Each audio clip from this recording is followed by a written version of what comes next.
There are some really important things you should do as soon as you get to your cabin on your cruise ship, and I've got the list up next.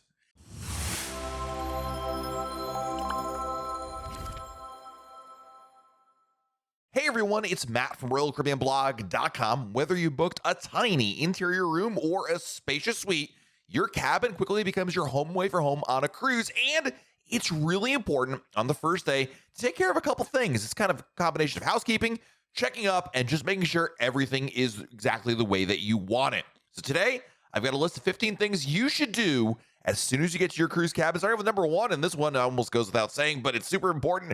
Drop off your luggage. Most cruisers drop their large suitcases off with the porters at the cruise terminal to avoid bringing heavy luggage on board. In fact, it's something I recommend everybody do. Why waste your time? I see so many people just dragging their stuff around in order to save like $1 or $2 of tipping the porters. It's worth the money. Anyway, however, you'll of course have a carry-on bag, maybe a backpack or a suitcase, purse, and other stuff with you. In this carry-on, of course, you want to keep your electronic devices, identification, cash, important necessities, medication, things of that nature. And you'll want to carry on all items you're going to need on the first day of your cruise in your carry-on bag, as your luggage may not arrive to your cabin for a couple more hours. The downside, of course, to bringing a carry-on bag with you on board is that your cabin may not be ready for several hours after your boarding time. Many passengers begin boarding around 11 a.m., but their stateroom isn't ready until about 1:30. So it's a really good idea once your cabin is ready to drop off your stuff so that way you can get rid of all of it. Number two, unpack your clothes. I always recommend unpacking your clothes on a cruise, whether the sailing is 3 nights or 14 nights. In a small cruise cabin, living out of your suitcase will just leave your room feeling more cramped, as valuable space will be taken up by your luggage on the floor or couch. In fact, in my experience, the couch ends up being where the luggage sits, and that's important because your cabin is not that giant, and every little space counts, especially places to sit that aren't just simply your bed. So what you want to do is unpack your clothes in your cruise cabin drawers and closets. Not only will your room feel more spacious, but unpacking helps you settle into your cabin and make it feel much more like home. Next up, after you unpack, put away those suitcases, because it's a really good idea to store your suitcases out of sight after unpacking. There is usually ample room in the cabin's closets for suitcases, so there's no need for them to be out in the open during your sailing. You can also store luggage under your cabin's bed. It's one of my favorite little tricks there, because the cruise cabin beds have enough space underneath for most sizes of luggage, and this is one of the best ways to increase space in your room while keeping your suitcase hidden for the duration of your cruise. Next up, very importantly, meet your cabin attendant.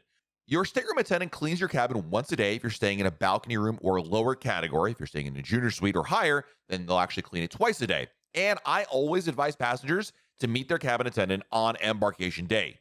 Meeting your stateroom attendant helps set a rapport for the crew member. And you'll see your stateroom attendant every day of the cruise as you pass through the cabin's hallway, and a friendly introduction can go a long way in terms of service and helpfulness during your cruise, especially if you have special requests, which leads us to our next item, which is to make those special requests. Because, it's a good idea to let your stateroom attendant know on the first day of your cruise anything extra you're going to need. You can request things like extra pillows, extra towels, and have ice restocked in your ice bucket every day. If there are more than 2 people in your cabin, you might want to make requests for your sofa bed or Pullman bed. Many stateroom attendants will convert the sofa bed back into a couch, for example, but if you'd rather keep the bed out throughout the day, let them know. Now, the next thing you should do when you get to your cruise cabin is inspect your stateroom. Once you arrive, do a quick check to make sure everything is in working order. Check the safe opens and closes correctly. The mini fridge is cool, that your air conditioning is working properly, and there are no issues opening and closing your doors and closets. On one recent cruise, I noticed the closet door was off on its track. Unable to open the closet, I made a quick call to the maintenance department and had the issue resolved in less than an hour. On another occasion, I realized my virtual balcony wasn't working. I neglected to call maintenance and spent the entire cruise with a broken television screen on my virtual balcony. Looking back, I wish I just called maintenance, as they likely would have fixed the issue quickly. More often than not, everything will be in perfectly working order, but it's a good idea just to check that out. Next up, put drinks in the fridge. Did you know that Royal Caribbean's Emerald members and above in the Crown and Anchor Society receive water bottles in their cabin on embarkation day? When you enter your cabin, you'll find these water bottles on your desk or dresser, so it's a really good idea at this point to put them in your fridge to make sure they're cooler later on. Additionally, if you brought any wine, soda, or other non-alcoholic drinks, this is a great time to put these drinks in the fridge too. And if you're wondering, you can bring up to 12 bottles, cans, whatever, of non-alcoholic drinks on embarkation day on your cruise. The next thing you should do on the first day of your cruise once you get in your cabin is confirm the bed configuration. Your king-size cruise cabin can be split into 2 twin beds on request, and one thing to do immediately after getting your cabin is confirm the configuration is correct. If you're traveling with kids or a friend, you might prefer to have the bed separated into smaller beds. Most of the time, your beds will not be separated upon arrival to your cabin. If this is the case, you'll want to contact your stateroom attendant or housekeeping to put in your request, and they will separate the beds as quickly as possible. Another really good idea is check your onboard offers. If you're a member of Crown and Anchor Society, you're going to receive a paper in your cabin desk listing the onboard offers for your sailing. Depending on your loyalty status, onboard offers may include coupons for beer, wine, and soda, discounts on laundry, and free play in the casino. Knowing which freebies and coupons are offered can save you money during a cruise, so take the time to browse your onboard offer sheet as soon as you get to your cabin. Another really good idea at this point is to look at the daily schedule. In addition to checking all your onboard offers, take a few minutes to view and browse the daily schedule of activities in the Royal Caribbean app. While browsing, you can add activities and events to your calendar to ensure you don't miss out on anything while on board. Plus, you can use this time to reserve entertainment and activities before they book up, like comedy shows, aqua theater performances, and a ride on the North Star observational pod. Keep in mind, by the way, you can only book entertainment on Oasis and Quantum class ships. On other ships, no reservations required. Doing this while in your stateroom means you can take a quick break from the hustle and bustle on board to plan out your cruise in a quieter space. It's also one of my favorite times once you get in your cabin to sign into your Wi-Fi package. If you reserved a Royal Caribbean Wi-Fi package, it's a really good idea to sign into your Wi-Fi account once you get to your cabin. If you've never had a Wi-Fi package before, you can find the login instructions on a helpful sheet that will be in your cabin's desk. If you encounter any issues or errors when logging into your Wi-Fi account, you go down to the VOOM internet desk, which is usually down near the Promenade or the Centrum. There's also guest services that can help you as well. Also, at this point, put away your valuables, because as soon as you get to your cruise cabin, put anything valuable in your safe. It's a really good idea to place your passport in the safe, cash. I put my whole wallet in there. All you're going to need during your cruise, while you're on board the ship anyway, is your SeaPass card, because everything else is pretty much not necessary. I mean, it's a good idea maybe to keep a couple dollars in your pocket for tipping or going to the casino. But beyond that, jewelry and anything else important, keys, put that in your safe, so that way you don't have to worry about losing them. Next up, take advantage of one of my favorite hacks and put those magnets on the wall.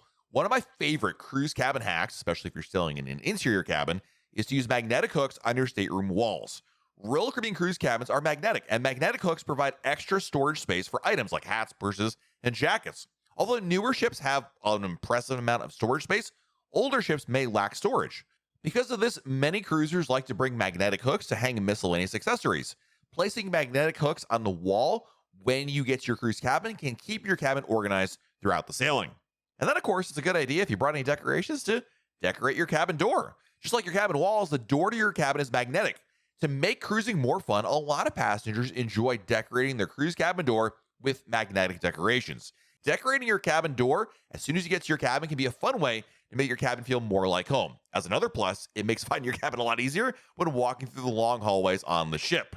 Now is also a really good idea to do the muster drill, because once you get to your cabin, make sure to complete the mandatory muster drill. Royal Caribbean's eMuster drill is a safety drill that all guests must complete before a ship can set sail on embarkation day. The drill consists of 3 parts. The first 2, watching a life jacket video and listening to the emergency horn, can be done via the Royal Caribbean app or on your cabin television. If you haven't completed the first 2 steps by the time you get to your cruise cabin, be sure to complete them as soon as possible. After the first 2 steps, leave your cabin to head to your muster station on the ship, which can be indicated on the Royal Caribbean app. Once your muster drill is complete, you can continue to enjoy your Royal Caribbean vacation.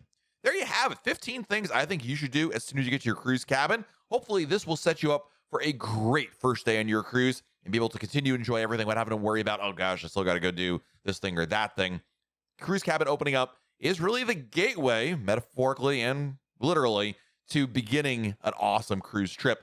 Let me know in the comments below, what do you always do as soon as you get to your cruise cabin? And what are the things that everybody else should be doing and checking and looking for and doing once they get to their cabin? Looking forward to hearing those tips as well. While you're down below our video, hit the like button, subscribe to our channel, and turn on notifications. That way, YouTube lets you know we have a brand new video to share. This has been Matt from RoyalCaribbeanBlog.com. We'll talk again real soon.